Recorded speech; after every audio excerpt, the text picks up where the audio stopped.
नमस्कार, मैं हूं आपके साथ पूजा कवियागोमा। एपीएन के लोकप्रिय कानूनी प्रोग्राम लीगल हेल्पलाइन में आप सभी का स्वागत है। इससे हमारे कानूनी विशेषज्ञ रोजमर्रा की जिंदगी की समस्याओं से जुड़े कानूनी मसलों पर आपकी शंकाओं का समाधान करेंगे। आप फोन करके कानूनी राय ले सकते हैं। आज हम फैमिली लॉ या पारिवारिक विधि के बारे में बात करेंगे। भारतीय लोकतांत्रिक परंपरा के तहत सभी नागरिकों को उनकी धार्मिक और जातिगत रीति रिवाजों और परंपराओं के अनुसार अपने व्यक्तिगत मामलों को नियमित करने की आजादी दी गई है। विवाह, तलाक, भरण पोषण, उत्तराधिकारी, दत्तक ग्रहण करने से संबंधित मामलों पर बाकायदा धर्म और परंपरा से जुड़े कानून बनाए गए हैं। पारिवारिक विधि यानी कि धर्म, परिवार, रीति रिवाज से संबंधित विधि से है। ये परिवार पर लागू होता है। ये समाज का एक रूप है। पारिवारिक न्यायालय में विवाह आता है। विवाह संबंधी सभी बातें इसमें आती हैं, जैसे विवाह करना, तलाक लेना, बच्चा गोद लेना, बच्चे को हिस्सा देना, बच्चों का संरक्षण आदि सभी इसमें आते हैं। यदि परिवार का कोई सदस्य जिसकी मौत हो जाए तो उसे संपत्ति कैसे बांटेगी, कितना उसका हिस्सा रहेगा, इसको कितना हिस्सा मिलेगा, ये सब पारिवारिक विधि के अंतर्गत आता है। सभी के पारिवारिक विधि अलग अलग होते हैं। सभी धर्म के पारिवारिक विधि अलग अलग किए जाते हैं और इसका निपटारा पारिवारिक न्यायालय में होता है। ये तो थी फैमिली लॉ से जुड़ी कुछ बुनियादी जानकारी। ज्यादा जानकारी और सलाह देने के लिए हमारे साथ कानूनी विशेषज्ञ हैं प्रभात सिंघल। आप फैमिली लॉ से जुड़े तमाम कानूनी पहलुओं की जानकारी देंगे। अगर आपका कोई सवाल है तो आप फोन करके राय ले सकते हैं। हमारा फोन नंबर इस वक्त आपकी टेलीविजन स्क्रीन पर फ्लैश हो रहा है। हमारा फोन नंबर है 0120612793 इसके अलावा एक और नंबर 0120612793। इन नंबर्स पर आप कॉल कर सकते हैं। कॉल करके फैमिली लॉ से जुड़ी कोई भी कानूनी राय आप अधिवक्ता से ले सकते हैं। खास मेहमान हमारे साथ प्रभात जी जुड़े हैं। बहुत स्वागत है आपका कार्यक्रम में। सबसे पहले आपसे जानना चाहेंगे, पारिवारिक कानून की जो परिभाषा है वो क्या कहलाती है? पारिवारिक विधि क्या है? पारिवारिक कानून जिसे अंग्रेजी में हम लोग फैमिली लॉ कहते हैं, ये संबंधित एक कानून है जिसके अंदर परिवार संयोजन, तो कैसे शादी होती है, शादी का विच्छेदन, पेरेंटल टर्मिनेशन जिसमें बच्चों की कस्टडी, अडॉप्शन जैसे विषय शामिल होते हैं जी। उसे हम परिवार कानून कहते हैं। परिवार कानून के 5 अलग अलग शाखाएं हैं। हर जैसे हिंदू लॉ, हिंदू लॉ जो जैन, सिख, बुद्धिस्ट और हिंदूज के ऊपर एप्लीकेबल होता है। क्रिश्चियन लॉ, पारसी लॉ, मुस्लिम लॉ और एक स्पेशल मैरिज एक्ट जो है वो सब परिवार कानून के परिभाषा में आते हैं। प्रभात जी, इसके अलावा फैमिली लॉ की जब हम बात कर रहे हैं या परिवार से जुड़े कानून की बात कर रहे हैं तो क्या धार्मिक ग्रंथों पर ये आधारित होते हैं? अगर हाँ तो क्यों आखिरकार ये इस पर आधारित हैं? देखिए, ऐसा है, पहले जब कोडिफाइड लॉ नहीं हुआ करता था तो जो हमारी धार्मिक मान्यताएं थी उनका ही अनुसरण समाज में किया जाता था। बिल्कुल। जैसे हिंदूज के पास, अगर हम हिंदू लॉ की बात करें तो उसका जो है सोर्स 4 चीजें हैं, जिसमें श्रुति जो जिसमें 4 वेद आते हैं आपके, फिर स्मृति जी, उसके अलावा उसके अंदर कस्टम, उसकी कमेंट्रीज आती हैं। कमेंट्रीज के अलावा फिर हमारे कस्टम्स आते हैं जी। लेकिन ग्रेजुअली जैसे जैसे समाज विकसित हुआ और एक डिसिप्लिन्ड सोसाइटी की जरूरत महसूस हुई तो justice, equity and good conscious का प्रिंसिपल प्रिवेल करा और उसके तहत चीजों को निर्णित किया जाने लगा। उसके अंतर्गत हमारे पास जब उससे जो हमारे तजुर्बे हुए वो हमारे प्रेसिडेंट्स बने, प्रेसिडेंट्स के बाद हमारे कानून बने, कानून के बाद हमारे जो वर्तमान में जो हमारी न्यायपालिका द्वारा निर्णित मसले होते हैं उनके निर्णय हमारे सामने आए, और उन सब के आज हमारे मौजूदा परिप्रेक्ष्य में हमारे पास एक तो कोडिफाइड लॉ है, जिसमें अगर हिंदू मैरिज एक्ट 1955 है, ऐसे मुस्लिम डिवोर्स एक्ट 1939 है, तो जिससे समाज में जो कुरीतियां हैं वो दूर हो और सबको जो है justice, equity and good conscious के आधार पे न्याय मिल सके। तो इसी पर ये आधारित होता है। ऐसे में अगर हम पहले जी जो था, जब समाज में ये सब नहीं था, तो पहले हमारे जो मान्यताएं थी, धार्मिक मान्यताएं थी, उसके आधार पे, लेकिन आज भी बहुत सी धार्मिक मान्यताओं को हमारे मॉडर्न लॉ में भी जगह मिली है। जैसे हिंदू लॉ में सप्तपदी एक जरूर, बिना सप्तपदी के विवाह पूर्ण नहीं माना जाता। मुस्लिम लॉ में जो कंसेंट है, अगर विवाह होगा तो दोनों पार्टीज का कंसेंट होना जरूरी है। ये मान्यताएं आज भी वैसी ही है, बस इसको एक कानूनी उसको एक रूप दिया गया है। ठीक है। अगर हम फैमिली कोड की बात करें तो किस तरह के जो मामले हैं उसमें लाए जा सकते हैं? देखिए, फैमिली कोड एक्ट 1984 इनेक्ट किया सरकार ने, एक इसलिए करा कि एक तो तीव्र न्याय मिले, और इसकी धारा 7 के अंतर्गत उन्होंने 7 विषय जोड़े, जिसमें आपका एनलमेंट ऑफ मैरिज, किसी भी शादी को अवॉइड या अवॉइडेबिलिटी कराने का, या बच्चों की कस्टडी का, या मेंटेनेंस का, जो भी आपके पारिवारिक उससे जुड़े मसले हैं, जैसे वो इसके अंदर लाए जा सकते हैं। पति पत्नी की आपस की संपत्ति का, किसी व्यक्ति के अस्तित्व में होने का विषय, ये 7 विषय धारा 7 के अंदर लिस्टेड है फैमिली कोर्ट एक्ट के। जो फैमिली कोर्ट जो है जहां पर भी गठित है, वो उसको वही देखेगी और अन्य कोई न्यायालय उसको नहीं देख सकता। ठीक है, इन विषयों जी बिल्कुल, ये जानकारी आपने जो दी है। अगर हम बात करें फैमिली कोर्ट की, तो उसमें जो कार्रवाई होती है उसमें भारतीय साक्ष्य अधिनियम 1872 का लागू किया गया है। इसके बारे में आपसे जानकारी चाहेंगे। जी देखिए, ऐसा है कि जो फैमिली कोर्ट है उसको उसके प्रारंभिक उसमें लिखा हुआ है कि उसको एक तरीके से वो सिविल कोर्ट है। सिविल कोर्ट जिस तरह से अगर कोई उसे किसी विषय के ऊपर किसी एक्सपर्ट ओपिनियन की आवश्यकता है जी, या उसे कोई दस्तावेज ग्रहण करना है, तो वो उसी प्रकार से किया जाएगा जिस प्रकार से जो भारतीय साक्ष्य अधिनियम में प्रावधान सुनिश्चित किए गए हैं। और ये फैमिली कोर्ट के पास एक अधिकार है कि वो इस प्रकार की अपनी शक्तियों का उपयोग कर सकते हैं। ठीक है, तो फैमिली कोर्ट में एंटी सूट इंजेक्शन, इसका क्या मतलब होता है सर, और ये कब लाया जाता है? एंटी सूट इंजंक्शन ये होता है कि अगर ये बेसिकली स्पेसिफिक रिलीफ एक्ट की सेक्शन 41 का विषय है, लेकिन फैमिली कोर्ट को विशेष परिस्थितियों में, बहुत ही rarest of the rare case में इसको अपनी इस प्रावधान के अंतर्गत अपनी शक्तियों को प्रयोग करने का अधिकार प्राप्त है। जैसे कोई डाइवोर्स पिटीशन किसी एक फैमिली कोर्ट में संस्थित किया जाता है, और उसकी कोर्ट और दूसरा पक्ष उसको किसी और जगह बाद में फाइल करता है ताकि चीजों को वो कॉम्प्लिकेट कर सके, तो अदालत को ये अख्तियार होता है, ये पावर होती है under section 41 of specific relief act कि वो एंटी सूट इंजंक्शन ग्रांट करे कि ऐसा सूट अन्य किसी न्यायालय में या उससे उस विषय से जुड़ी कार्रवाई अन्य किसी न्यायालय में दूसरा पक्ष योजित करने से निषेधित रहेगा, उसको बार कर दिया जाता है।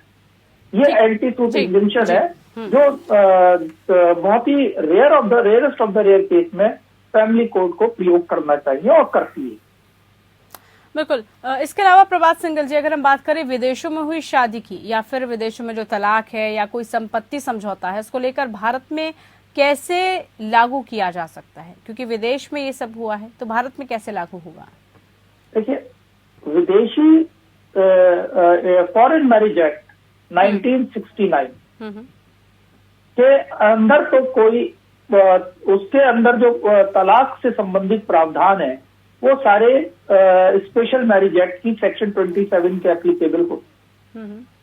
अगर कोई तलाक विदेश में हुई है मैरिज ऑफिसर के सामने, तो वो यहाँ पे पूरी तरह से वो डिक्री तलाक की मान्य है जी। लेकिन अगर धारा 13 में वो डिक्री चैलेंज होती है कि डिक्री बाय फ्रॉड, ड्यूरेस और अनड्यू इन्फ्लुएंस के थ्रू ली गई है, तो वो डिक्री जो है मान्य नहीं रहती। अन्य किसी परिस्थिति, अगर ऐसी कोई परिस्थिति नहीं है तो वो डिक्री उतनी प्रभावी है जितनी भारतीय कोई न्यायालय देता। आज हम बात फैमिली कोर्ट की कर रहे हैं। हमारे साथ खास अधिवक्ता मेहमान जुड़े हुए हैं, प्रभात जी, जिनसे हम तमाम जानकारियां जुटा रहे हैं। प्रभात जी, फैमिली कोर्ट में जो केस है वो कैसे दायर किया जा सकता है और इसमें क्या वकील करने की भी जरूरत पड़ती है, वकील करना अनिवार्य है या फिर खुद जो है हम अपनी दलील रख सकते हैं कोर्ट के समक्ष?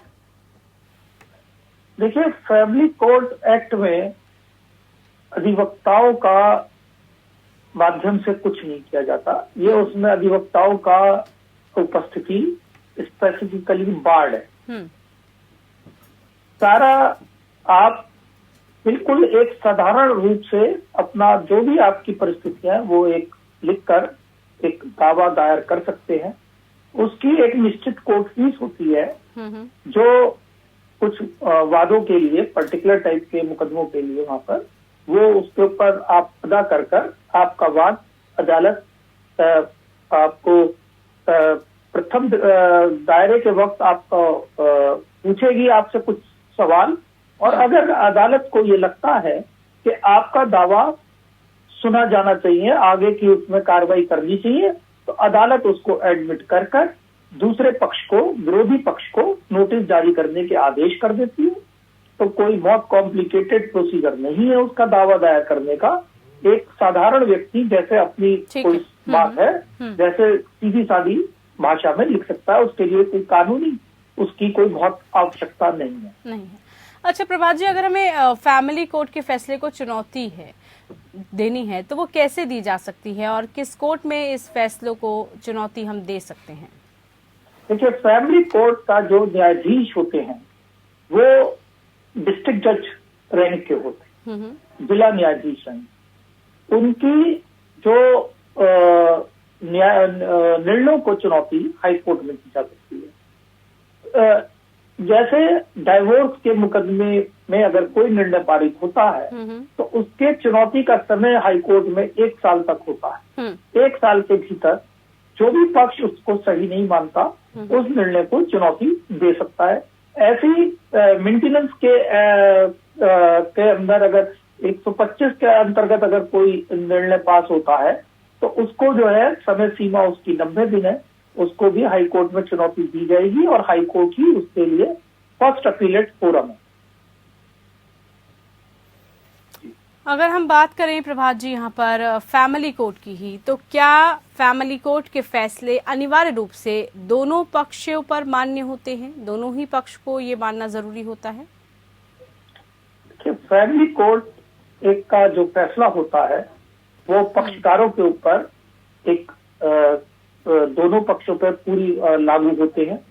और ये एक अलग बात है, कोई पक्ष अगर उसे नहीं मानना चाहता तो उसके पास एक समय सीमा होती है, वो उस फैसले को चुनौती दे सकता है अग्रिम न्यायालयों में। और उसके लिए पहला उसका जो वो आता है जिस स्तर पर वो दे सकता है वो माननीय हाई कोर्ट होती है उस प्रदेश की जहां वो चुनौती दे सकता है, जिस प्रदेश की फैमिली कोर्ट से जुड़ा ये प्रकरण होता है। ठीक है।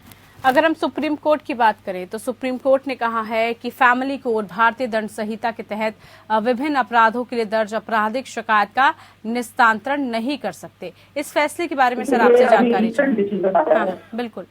ऑनरेबल सुप्रीम कोर्ट का सुनीता मनोज सिन्हा वाले केस में वर्सेस स्टेट ऑफ महाराष्ट्र, तो माननीय उच्चतम न्यायालय ने अभी जुलाई 2021 में ही पास किया है, उसमें थोड़ा जो विषय बिंदु था वो एक कुछ आपराधिक प्रकरण महाराष्ट्र में विचाराधीन थे थाने न्यायालय में, थाने की जिला न्यायालय में, जिसको जो याचिकाकर्ता थी सुनीता मनोज सिन्हा, वो उनको वडोदरा में हस्तांतरित कराना चाह रही थी, जिसको जब उन्होंने ट्रांसफर, क्योंकि इंटर स्टेट मामला था गुजरात और महाराष्ट्र के बीच, तो उसको जब उन्होंने अपनी मिसलेनियस ट्रांसफर एप्लीकेशन माननीय सुप्रीम कोर्ट के समक्ष दायर करी, तो माननीय सुप्रीम कोर्ट ने उसको परिवार न्यायालय को ही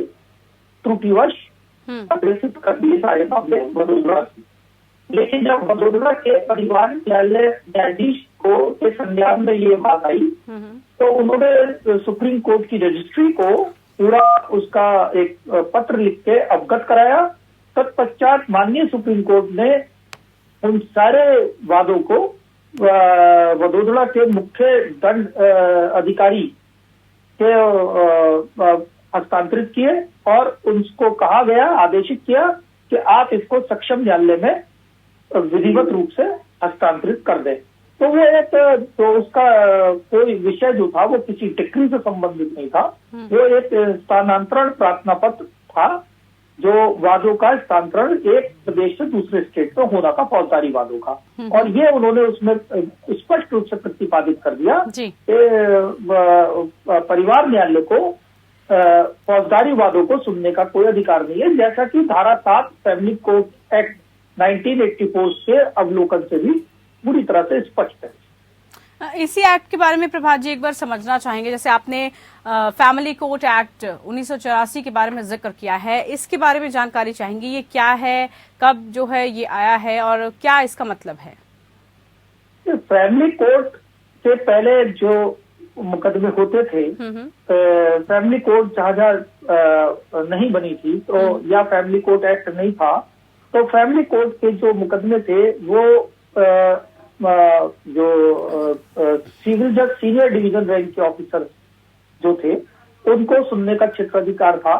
जैसे 125 सीआरपीसी के मुकदमे जो मुख्य न्यायिक दंड अधिकारी के न्यायालय में प्रस्तुत होते थे, या जो क्षेत्रवार अपर मुख्य न्यायिक दंड अधिकारी होते थे उनके न्यायालयों में प्रस्तुत होते थे और वो उसको निर्णित करते थे। और जो तलाक के मुकदमे जो सिविल जज सीनियर डिवीजन स्तर के अधिकारी होते थे उनके न्यायालयों में, सिविल जज के न्यायालय में प्रस्तुत होते थे और वो उसको निस्तारित करते थे।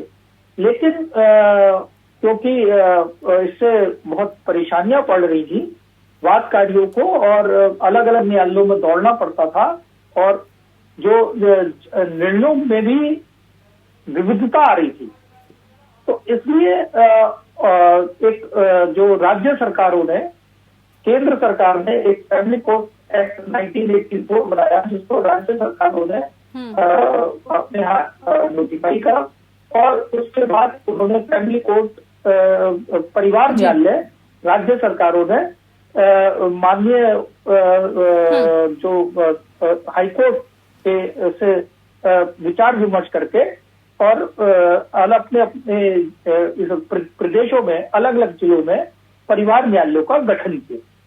तो परिवार न्यायालय के लाने का पर्पज ये था कि एक तो निर्णयों में एक यूनिफॉर्मिटी है, कोई निर्णय अलग अलग प्रकार से न निष्पादित हो, उनके अंदर जो एक मापदंड अगर एक मुकदमे में निर्धारित हो वही मापदंड दूसरे मुकदमे में भी लिए जाए। एक तो उसका पर्पज ये था, दूसरे उसका शीघ्र विस्तारण होना, जिस क्योंकि और जो बाकी न्यायालय थे उनके पास और प्रकार के भी बहुत सारे मुकदमे होते थे, तो इन मुकदमों के निस्तारण में टाइम लगता था। तो ये एक पर्पज था कि expeditious disposal and to see that there remains a uniformity in the decisions. ये उसका पर्पज था फैमिली कोर्ट एक्ट इनेक्ट करने का। बिल्कुल प्रभात सिंगल जी, आपने फैमिली कोर्ट और पूरा जो पारिवारिक एक्ट है उसके बारे में तमाम जानकारी दी, विस्तार से आपने बताया इन सब के बारे में। बहरहाल बहुत शुक्रिया आपका, आप हमारे साथ जुड़कर आपने सारी जो जानकारी है फैमिली कोर्ट को लेकर साझा किया। फिलहाल के लिए लीगल हेल्पलाइन में इतना ही, मुझे दीजिए इजाजत, नमस्कार।